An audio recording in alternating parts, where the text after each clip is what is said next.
ओम नमो भगवते वासुदेवाय।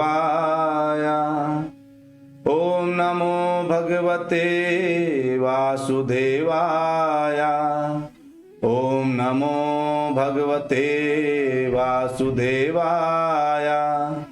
नारायणं नमस्कृत्य नरं चैव नरोत्तमं देवीं सरस्वती व्यासं ततो जयमुदीरयेत्। नष्टप्रायेषु अभद्रेषु नित्यं भागवत सेवया भगवती उत्तमा श्लोके भक्तिर्भवति नैष्टिकी। ओम अज्ञानतिमिरान्धस्य ज्ञानजनशलाकया चक्षुर्मीलितं येन तस्मै श्रीगुरुवे नमः। श्रीचैतन्यमनोभीष्टं स्थापितं येन भूतले स्वयं रूपः कदा मह्यं ददाति स्वपदान्तिकम्। वन्देऽहं श्रीगुरु श्रीयुतापदकमलं श्रीगुरून् वैष्णवांश्च श्रीरूपं सागरजातं सहगण रघुनाथान्वितं तं सजीवं साद्वैतं सावधूतं परिजनसहितं कृष्ण चैतन्य देवं श्री राधा कृष्ण पादान् सहगण ललिता श्री विशाखान्वितांश्च। हे कृष्ण करुणा सिंधु दीन बंधु जगतपते गोपेश गोपिका कांता राधा कांत नमोस्तुते। तप्त कांचन गौरांगी राधे वृंदावनेश्वरी वृषभानुसुते देवी प्रणमामि हरि प्रिये। वाञ्छा कल्पतरुभ्यश्च कृपा सिन्धुभ्यैव च पतितानां पावनेभ्यो वैष्णवेभ्यो नमो नमः। जय श्री कृष्ण चैतन्य प्रभो नित्यानंदा श्री अद्वैत गदाधर शिवास आदि गौर भक्तवृंदा।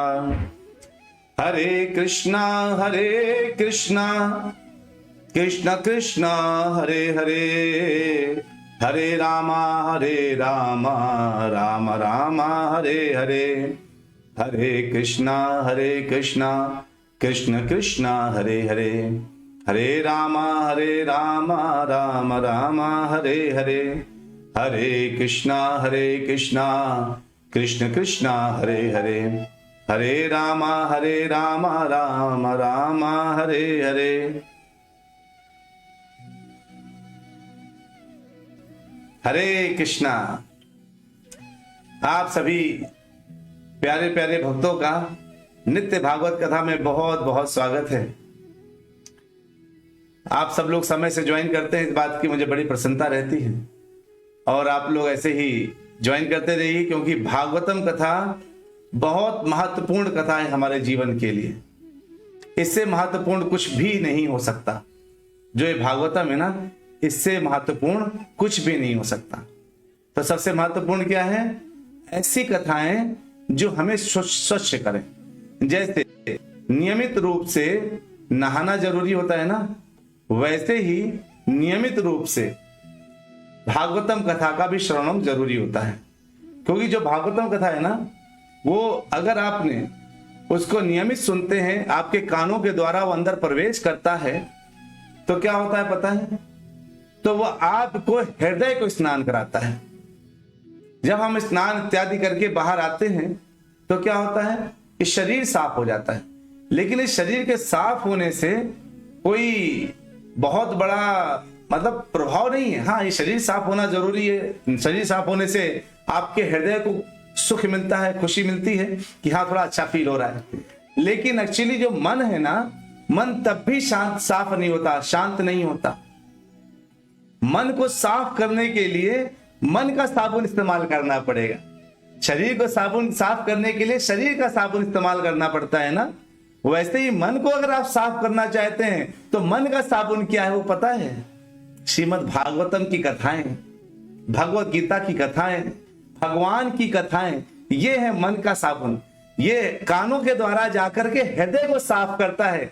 चेतो दर्पण मार्जनम, चित्त के दर्पण का मार्जन करता है, तब हमें सब कुछ बड़ा ही स्पष्ट सुनाई देता है। दिखाई देता है, पता चलता है, ज्ञान अंदर से आता है कि अरे मेरा जीवन क्या है, मेरा जन्म क्यों हुआ है, मैं धरती में क्यों आया, है ना।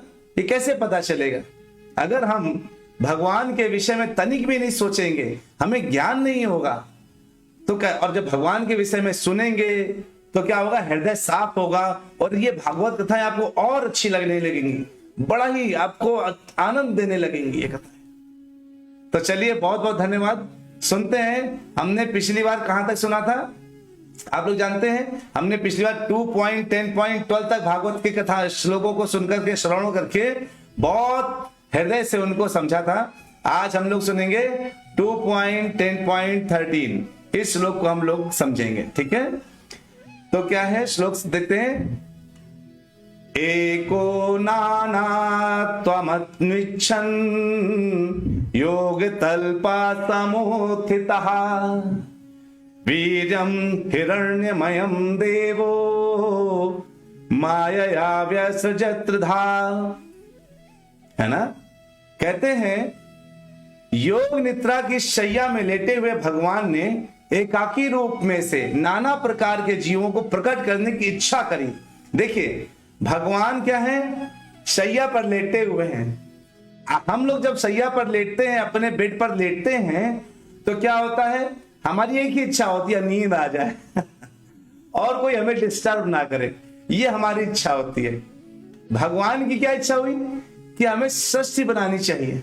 तो आज जो हमने टॉपिक रखा है, सृष्टि का निर्माण कैसे हुआ। तो सृष्टि के निर्माण के सबसे पहले, जैसे अगर आप कोई बिल्डिंग बनाना चाहते हैं, घर बनाना चाहते हैं, तो सबसे पहले क्या करना पड़ेगा, सबसे पहले आपको घर बनाने की इच्छा करनी पड़ेगी। जब आप घर बनाने की इच्छा करते हैं तो क्या होता है, जैसे ही आपने घर बनाने की इच्छा करी तो आप तुरंत उसको ढूंढना शुरू कर देते हैं, घर के लिए प्लॉट ढूंढना शुरू कर देते हैं। जब आप प्लॉट जमीन ढूंढते हैं तो जमीन ढूंढ करके फिर एक आर्किटेक्ट ढूंढते हैं, जो आर्किटेक्ट क्या करे, उन घर को बनाने के लिए आपका आर्किटेक्चर डिजाइन करे।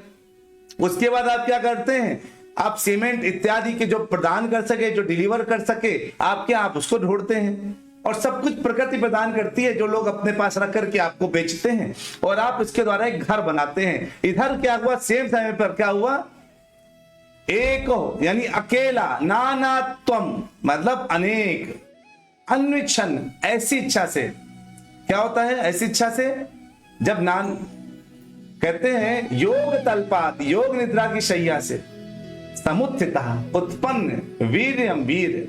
देखिए क्या है, हिरण्यमयम सुनहले रंग का, देव देव माया, माया से व्यसृजत रचना की, त्रिधा तीन भागों में।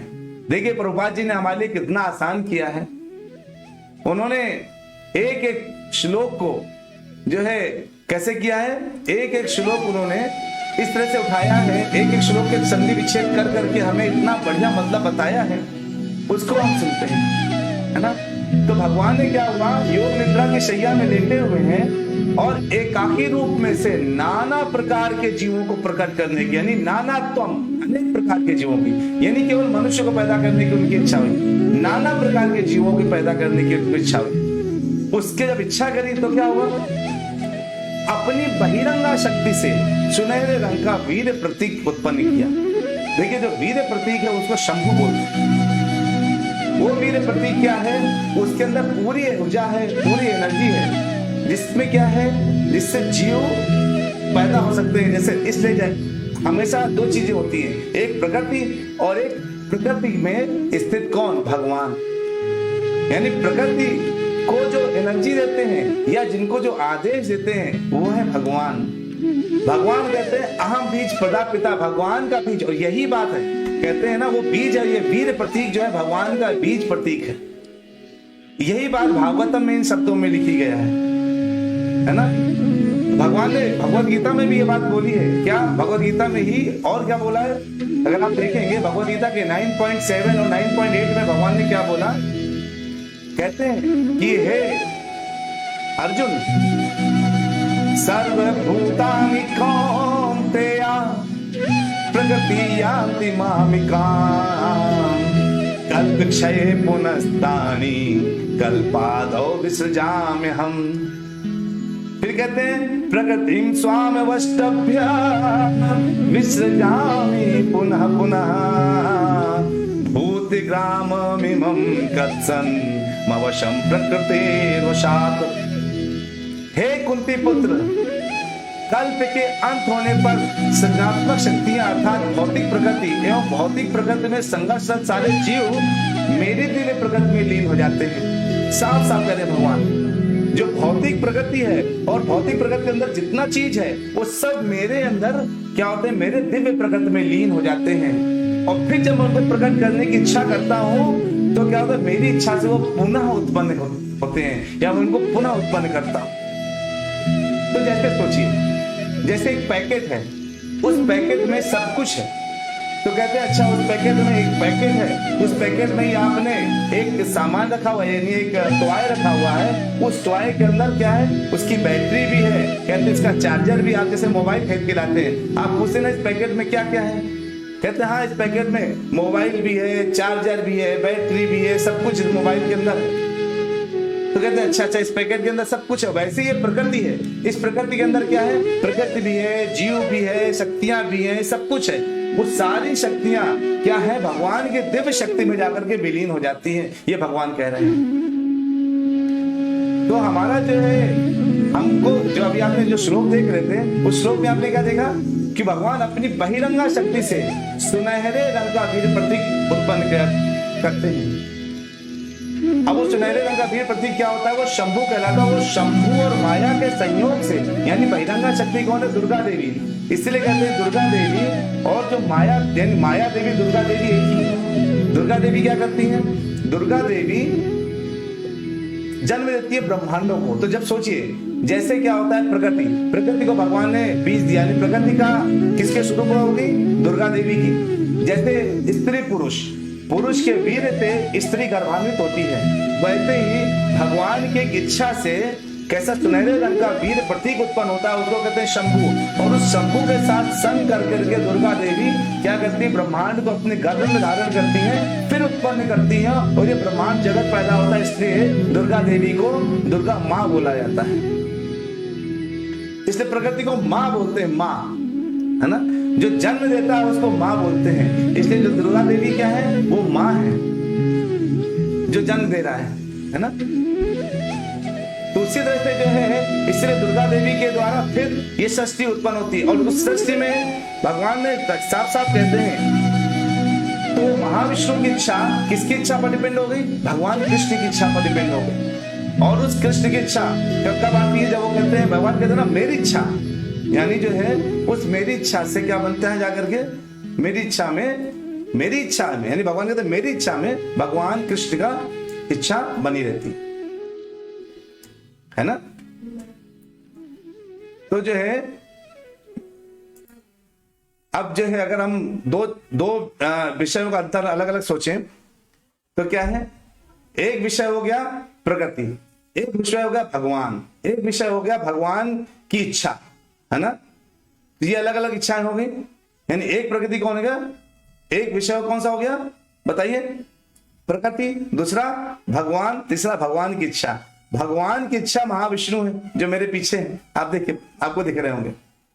भगवान की इच्छा कौन है, महाविष्णु, है ना।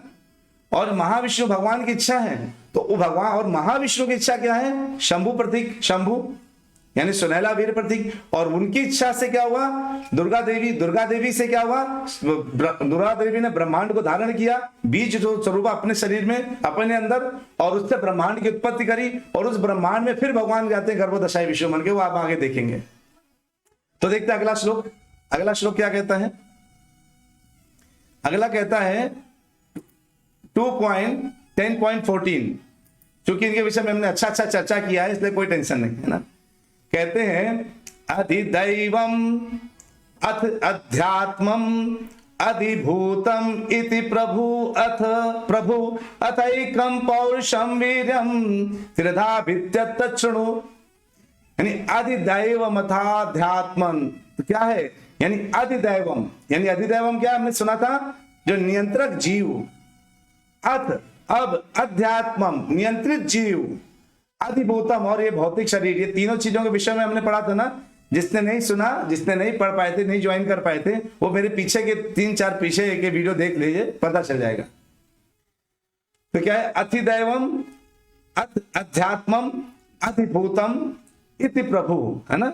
तो कहते हैं इस प्रकार भगवान, इस प्रकार एकम केवल एक, पौरुषम पुरुष की भगवान की वीर्यम शक्ति त्रिधा 3 भागों में अभिद्यत विभक्त होते हैं।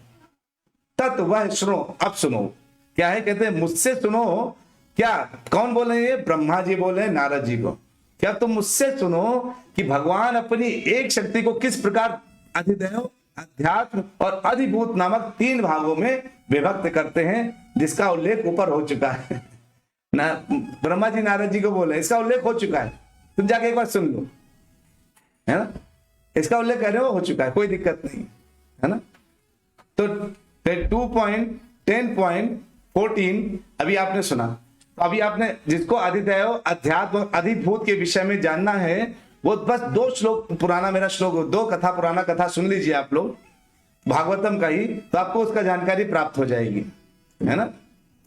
कहते हैं कि अभी थोड़ा सा इसमें ज्यादा एक्सप्लेनेशन देने की जरूरत नहीं, क्योंकि हम लोग एक्सप्लेन कर चुके हैं, इसलिए अगले श्लोक में जंप करते हैं। 2.10.15 क्या है, अंतः शरीर आकाशात् पुरुषस्य विचेष्टतः ओजः सहो बलम यज्ञे ततः प्राणो महानसुः। महाविष्णु के दिव्य शरीर के भीतर स्थित आकाश में इंद्रिय बल, मानसिक बल और शारीरिक बल उत्पन्न होते हैं। क्या है, महाविष्णु के दिव्य शरीर के भीतर स्थित आकाश। देखिए अब एक छोटा सा एक आप विषय को सुनिए। तो माधव दास प्रभु जी पूछ रहे, प्रभु जी क्या प्रथम सृष्टि के समय ही भौतिक जगत भी सृष्टि हुई? क्योंकि भौतिक जगत उन जीवों के लिए है जो प्रभु से स्वतंत्र रहना चाहते हैं। प्रभु प्रथम सृष्टि का मतलब क्या है आपके? क्या आप जो है जैसे आप बोलते हैं प्रथम सृष्टि, तो प्रथम सृष्टि जब भगवान करते हैं तो उसके लिए क्या है? अच्छा, गायत्री माता जी के म्यूजिक बहुत है। अच्छा, वो अभी क्लियर हो गया म्यूजिक? मैं थोड़ा पुराने कमेंट्स देख रहा हूँ। अच्छा, मेरी आवाज दब रही थी, ठीक है। तो अभी क्लियर है मेरी आवाज सबको? ठीक है। तो जो है कहते हैं प्रभु जी क्या प्रथम सृष्टि के समय ही भौतिक जगत को भी सृष्टि हुई? क्योंकि भौतिक जगत उन जीवों के लिए है जो प्रभु से स्वतंत्र रहना चाहते हैं। तो प्रभु से जो स्वतंत्र रहना चाहते हैं उनके लिए ये सृष्टि है। तो अभी देखिए 2 सृष्टियां, एक आध्यात्मिक जगत, एक भौतिक जगत। तो जो आध्यात्मिक जगत है वो आध्यात्मिक जगत कैसा है? आध्यात्मिक जगत 75% है। और जब भगवान ने सोचा सृष्टि को, तो भगवान ने जो जिस सृष्टि के बारे में सोचा वो सृष्टि यही जगत से सृष्टि है प्रभु। ये ब्रह्मांड, जो ब्रह्मांड आप देख रहे हो ना, वो प्रथम बार जो सृष्टि का है। तो पहला उन्होंने जब भगवान केवल आदि, देखिए अनादि आदि है ना, तो सबसे पहले भगवान ने सबसे पहले पूरा ये आध्यात्मिक जगत का को बनाया। उसके बाद आध्यात्मिक जगत ही था। फिर जिन जीवों की अलग से आया स्थित कि मुझे अलग स्वतंत्र रहना है, वो एक अलग कथा है, वो अलग बात है, जो उसका बहुत जगह भागवतम में भी चर्चा नहीं किया गया है। उनको लेकर के उन्होंने क्या किया, भगवान ने उनके लिए ये सृष्टि बनाने के लिए महाविष्णु को आए, उनकी एक इच्छा से, और महाविष्णु की इच्छा से ये आगे सृष्टि बनी। तो वो यही सृष्टि है प्रभु जी, है ना। पूरी भौतिक जगत वही सृष्टि है। तो महाविष्णु जब इच्छा करते हैं तो भौतिक जगत बनता है। तो इधर कहते हैं महाविष्णु के दिव्य शरीर के भीतर स्थित आकाश से इंद्रिय बल, मानसिक बल तथा शारीरिक बल उत्पन्न होते हैं। जैसे आप सोचिए, आप तो ऐसे कल्पना कर सकते हैं, एक व्यक्ति के वीर्य में इतनी शक्ति होती है कि एक ऐसे पुत्र को पैदा करता है जिसको सुनाई भी देता है, दिखाई भी देता है ना, और वो चलने की भी शक्ति रखता है। यानी इंद्रिय बल भी है। इंद्रिय बल मतलब सुनाई देना, दिखाई देना, स्पर्श को महसूस करना। मानसिक बल मतलब वो सोच सकता है बच्चा, और शारीरिक बल मतलब वो कहीं भी आ जा सकता है, दौड़ भाग सकता है ना। ये सब चीजें क्या है, एक व्यक्ति के वीर्य के एक अण कण में इतनी शक्ति समाहित होती है, जिससे एक ऐसे पुत्र का जन्म हो सकता है, ऐसे पुत्री का जन्म हो सकता है जिसमें ये सारी क्षमता है। तो वही कह रहे हैं महाविष्णु के दिव्य शरीर के भीतर स्थित आकाश से इंद्रिय बल, मानसिक बल और शारीरिक बल उत्पन्न होते हैं। इनके साथ ही संपूर्ण जीवती शक्ति, प्राण का समग्र उत्स स्रोत यानी उत्पन्न होता है। तो यानी वीर में प्राण भी है, ये भी हम समझ सकते हैं। तो उस एक कण में अगर प्राण है, जो क्या देता है, बल देता है, मानसिक बल, इंद्रिय बल, शारीरिक बल, ये बल देता है, साथ में उस कण में इतनी शक्ति है कि उस बल को वो अपने हाथ पर हिला सकता मां के गर्भ में ही। तो महाविष्णु की अगर ये बात लिखी गई महाविष्णु के दिव्य शरीर के भीतर, तो मतलब ये अनुचित बात नहीं है, सही बात है ना। तो वो बात इसी अब क्या आता है, जब महाविष्णु के अंदर ये सब कहां से आया? कोई महाविष्णु ने अभी बोला ना, आप देखा ना आपने, तो महाविष्णु जब भगवान कहते हैं मेरे दिव्य प्रकृति में सबके सब आ जाते हैं, मेरी दिव्य प्रकृति में सब आ जाते हैं। अब जब मेरी दिव्य प्रकृति में सब आ जाते हैं, तो फिर भगवान जब इच्छा करते हैं तो उसको एज अ पैकेट महाविष्णु को देते हैं, जो क्या होता है, जो भगवान के महातत्व के रूप में रोम छिद्रों में आ जाता है, महातत्व के रूप में। और वही महातत्व, देखिए बहुत गंभीर विषय है, केवल ध्यान से सुनेंगे तो समझ में आएगा। भगवान के शरीर में जब ये प्रकृति आई, ये सोचिए, भगवान कहते हैं ना प्रकृति जीव सब मेरे दिव्य प्रकृति में प्रवेश कर जाते हैं। अब प्रवेश कर गए तो वो पैकेट बन गया। अब वो पैकेट महत्त्व के साथ घुल मिल करके महत्त्व, वही महत्त्व क्या होता है, ब्रह्मांड के अंदर जितना आप देख रहे हैं ना, ये देख रहे हैं पेड़ पौधे सब कुछ जितना भी सृष्टि देख रहे हैं, उस महत्त्व के अंदर यानी एज अ पैकेट रहता है। वो पैकेट वीर फॉर्म में, सुनहरे वर्ण के वीर फॉर्म में क्या होता है, वो एक शंभु रूप बनता है। और वो शंभु रूप जब जो है अब उसके यानी वीर फॉर्म में, उस पैकेट के अंदर क्या क्या आ गया, जीव प्रकृति भी है, जीव भी है, सब कुछ है। और वो प्रकृति जो है क्या करता है, जब जो है दुर्गा माँ धारण करती है उसको, तो दुर्गा जी धारण करके जो बहिरंगा शक्ति धारण करती है, तो उसके बाद जो ब्रह्मांड उत्पन्न करती है, जैसे माँ वीर को धारण करके बच्चा उत्पन्न करते हैं, वैसे ही इस महातत्व को दुर्गा माँ धारण करके ब्रह्मांड उत्पन्न करती हैं। और वो ब्रह्मांड क्या है, उसके अंदर फिर उस ब्रह्मांड के अंदर गर्भदशाई विष्णु आते हैं, शिव दशाई, ये सारे विष्णु उसके अंदर आते हैं। तो ये सोचने वाली बात है कि वो दुर्गा जो ब्रह्मांड के अंदर जो दुर्गा है वो अलग अलग है क्या? हाँ, उन्हीं का एक्सटेंडेड रूप समझ सकते हैं आप। यानी वो जो दुर्गा जी हैं, जो शंभु दुर्गा है, वही शिव और पार्वती बन करके आपको यहाँ दिखाई देते हैं। ठीक है, तो वो शंभु दुर्गा, ये शिव पार्वती हैं।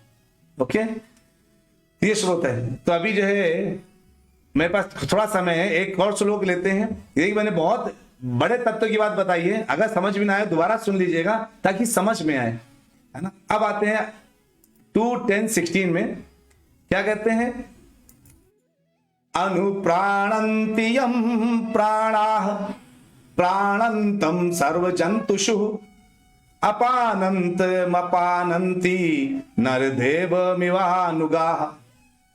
कहते हैं कि जिस प्रकार राजा के अनुयायी अपने स्वामी का अनुसरण करते हैं, यानी अनुप्राणन्ति, जीवित लक्षणों का अनुसरण करना, है ना।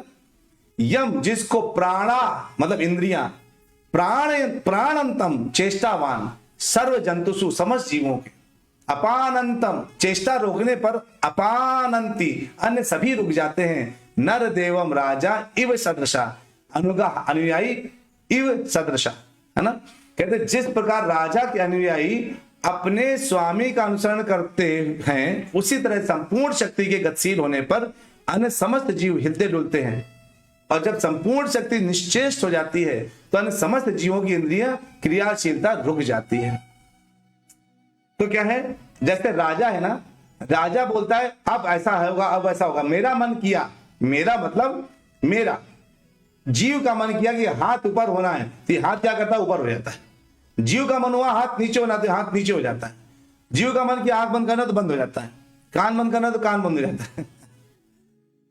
तो जो राजा कौन है, फिर वही राजा है जो है कैसे चेतना रूप में शरीर में विद्यमान है, वो राजा हुआ ना। अब वो जो आत्मा है वो राजा हुआ, वो अपनी चेतना से यानी अपनी शक्ति से पूरे इंद्रियों को कंट्रोल कर रहा है। देखिए विषय गंभीर है, बिना ध्यान से सुनने पर क्या होगा, ये विषय स्लिप कर जाएगा। कहते हैं कि रे भक्त, ये भक्ति जो है ना, ये बिल्कुल चिकने फ्लैट की तरह, जो चिकना सरफेस होता है ना, वैसे होती है।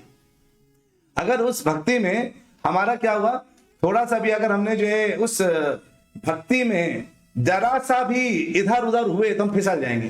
तो ऐसी कथाएं हैं, ये भागवत कथाएं बड़ी गंभीर कथाएं हैं। अगर इन कथाओं को जरा सा भी इधर उधर किया तो मिस हो जाएगा। तो कहते हैं कि भगवान कहते अगर व्यक्ति क्या है, तो अभी आप जो है श्लोक देख रहे हो 2.16 कहते हैं जिस प्रकार राजा के अनुयायी अपने स्वामी का अनुसरण करते हैं, है ना। तो राजा के अनुयायी अपने स्वामी का अनुसरण करते हैं, मतलब क्या हुआ, राजा के जो अनुयायी हैं यानी वह जो आत्मा है, आत्मा की जो चेतना अनुयायी क्या हो गई, ये इंद्रियां हो गई। ये इंद्रियां पूरी गतिशील तभी तक हैं जब तक क्या है, इंद्रियां तब तक गतिशील हैं जब तक इन इंद्रियों के स्वामी शरीर के अंदर बैठे हुए, ऋषिकेश जब तक शरीर के अंदर बैठे हैं, या ऋषिकेश की शक्ति शरीर के अंदर बैठी है तभी तक है, नहीं तो खत्म। वो शक्ति जैसे ही बाहर निकली, वो स्वामी बाहर निकलते हैं और क्या होता है, सर्वनाश हो जाता है। ये इंद्रियां सारी गतिशीलता खत्म हो जाती है। तो ये गतिशीलता कहां से मिली है, ये गतिशीलता भी भगवान देते हैं। इंद्रियों के स्वामी कौन है, भगवान, इसीलिए उनको ऋषिकेश बोलते हैं। अब आप सब कुछ मैच कर पा रहे होंगे इस कथा के को सुनते सुनते, आप सब कुछ मैच कर पा रहे होंगे, है ना। तो जैसे सोचिए बिजली घर है ना, अगर बिजली घर को बंद कर दिया जाए तो क्या आपके घर में बिजली आएगी? अगर आप बिजली जो एक बिजली घर है अगर उसको हम बंद कर दें, चलो वहां से सोर्स ऑफ जो इलेक्ट्रिसिटी है वही खत्म कर दो, तो सबके घर में अंधेरा एक साथ हो जाएगा, है ना। वो वहां से वैसे ही अगर सूर्य नहीं है तो बादल नहीं बनेगा, बादल नहीं है तो अगर बादल किस पर डिपेंड करता है, सूर्य पर, और सूर्य किस पर डिपेंड करता है, सृष्टि पर, और सृष्टि किस पर डिपेंड करती है, महाविष्णु के इच्छा पर, और महाविष्णु की इच्छा करती है भगवान कृष्ण की इच्छा पर। यानी फाइनली हम वहां तक ही हैं, वहीं तक पहुंचते हैं, ठीक है। तो हमें जो है दो तीन विषय हैं भागवतम के। पहला ये भी आगे जो हम पहुंचने वाले हैं ना, ये बड़े गंभीर विषय होने वाले हैं, इनको बड़ी ही गंभीरता से समझना है, बड़ी ही गंभीरता से इनको श्रवण करना है ना, ताकि जब हम सुनेंगे तो ही हम समझ पाएंगे इसको बहुत अच्छे से। तो जो है अभी किसी का कोई प्रश्न है सृष्टि के ऊपर, क्योंकि अब हम आगे सृष्टि को इसी ढंग से लगातार सुनते चले जाएंगे, सृष्टि के विषय में लगातार सुनते चले जाएंगे, और इसको अब और गंभीर होता चला जाएगा विषय। तो जितना ध्यान से आप फोकस्ड होकर आज की कथा सुनेंगे, कल की कथा आपको उतना ही अच्छा समझ में आने वाली है ना। तो अगर जो है कल की कथा को और अच्छे समझना है तो आज की कथाओं, तो आज की जो कथा है उसको अगर समझ में नहीं आया तो दोबारा सुन लीजिएगा, क्योंकि थोड़ा सा जो है थोड़ा सा कॉम्प्लेक्स आने वाला है। योगेश प्रभु कह रहे हैं मूर्ख वैज्ञानिक रसायनों से जीवन बनाने की चेष्टा कर रहे हैं, उन्हें यह नहीं पता कि भौतिक शक्ति से आध्यात्मिक शक्ति नहीं बन सकती। सही बात है प्रभु। तो प्रभुपाद जी तो इसका बहुत बड़ा जो है कहते थे कि एक मूर्ख दूसरे मूर्ख को जो है नोबेल पुरस्कार दे रहा है। कहने मतलब ये तो हम लोग नहीं बोल सकते ना, नाम अभी उतने उस लेवल के हैं, लेकिन प्रभुपाद जी की बातें जरूर बता सकते हैं। तो हमें जो है क्या है, हम उन जिस विज्ञान को हम सुने हैं, जिस विज्ञान को हम समझे हैं, वो विज्ञान है, ठीक है, वो विज्ञान हमें बता रहा है कि प्रकृति क्या, ब्रह्मांड है, विज्ञान बता रहा है। लेकिन विज्ञान अगर आध्यात्म से दूर कर रहा मतलब विज्ञान सही नहीं है ना, दैट विज्ञान is not good at all. ठीक है, चलिए जोरदार जो है, अगर किसी का कोई प्रश्न है तो आप लिख दीजिएगा। कल के दिन जो चर्चा होगी बड़ी महत्वपूर्ण चर्चा होगी, लेकिन कल की चर्चा में हमने षष्ठी के बजाय इसका अगला श्लोक तब लेंगे। लेकिन कल की जो चर्चा है, कल क्या है, राधाष्टमी है। और राधाष्टमी में क्या होना चाहिए बताइए, राधा जी की लीलाओं का वर्णन होना चाहिए। हमने अभी जो 3 कथाएं करी हैं वो राधा जी के नाम की विशेषता, राधा नाम क्या है, राधा कौन है, कहां से आई हैं, अभी हमने राधा की लीला को छुपा के रखा था, है ना। अब राधा जी की लीलाएं सुननी है। अगर राधा जी की लीलाएं सुननी है तो उन पहले 3 कथाओं को अच्छे सुनिए, जो कि बहुत सही बोल रहे हैं, फास्टिंग करिए। लेकिन जो कल कथा आने वाली है उसमें राधा जी की लीलाएं सुनने को मिलेंगी। तो 3 कथाएं अगर आप सुन लेंगे तो आप लिंक कर पाएंगे कि हमने आज वो कथा छुपा के क्यों रखी थी, उसको कॉन्फिडेंशियल बना दिया हमने, किसी को रिवील भी नहीं किया था। तो कल राधा जी की लीलाओं के बारे में हम सुनेंगे, तो बिल्कुल तैयार रहिएगा कल के दिन, ठीक है। और सबको बता दीजिए कल राधा की लीलाओं के बारे में चर्चा होने वाली है। वांछा कल्पतरुभ्यश्च कृपा सिंधुभ्यैव च पतितानां पावनेभ्यो वैष्णवेभ्यो नमो नमः। हरे कृष्णा कृष्ण कृष्ण हरे हरे, हरे राम राम राम हरे हरे, हरे कृष्णा। आप सभी को साथ बीच में म्यूजिक अचानक ज्यादा हो गया होगा, उसके लिए क्षमा कीजिएगा। क्योंकि अभी सब चीज के लिए थोड़ा थोड़ा सा खोज चल रही है। लेकिन मेरी आवाज खत्म तो नहीं हुई थी ना, आप लोग सुनाई तो दे रही थी ना मेरी आवाज? आप लोग थोड़ा सा मेरी आवाज आपने सुना था ना उस वक्त? क्योंकि जो है जो म्यूजिक है ना, अभी थोड़ा थोड़ा सा खोजबीन चल रही है, और जो है लोग शिल्पी माता जी लगातार प्रयास करती जा रही ताकि और अच्छा आपको दिया जा सके। उनके प्रयास की जो है वजह से थोड़ा साउंड ज्यादा हो गया होगा, लेकिन अभी सब कुछ बैलेंस होगा धीरे धीरे करके, और एक सेटअप ऐसा बनेगा जब आपको बिल्कुल एग्जैक्ट बढ़िया कथाएं सुनने को मिलेंगी। ठीक है, मतलब विद बहुत अच्छे से जो है जो कंटेंट के साथ सब कुछ प्रयास चल रहा है। चलिए मिलते हैं ब्रेक के बाद कल राधा लीला में। ठीक है, राधा जी की जय। हरे कृष्णा।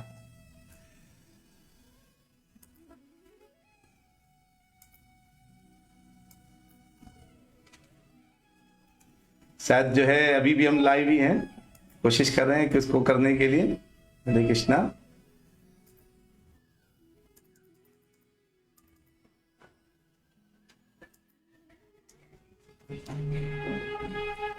हरी हरी बोल।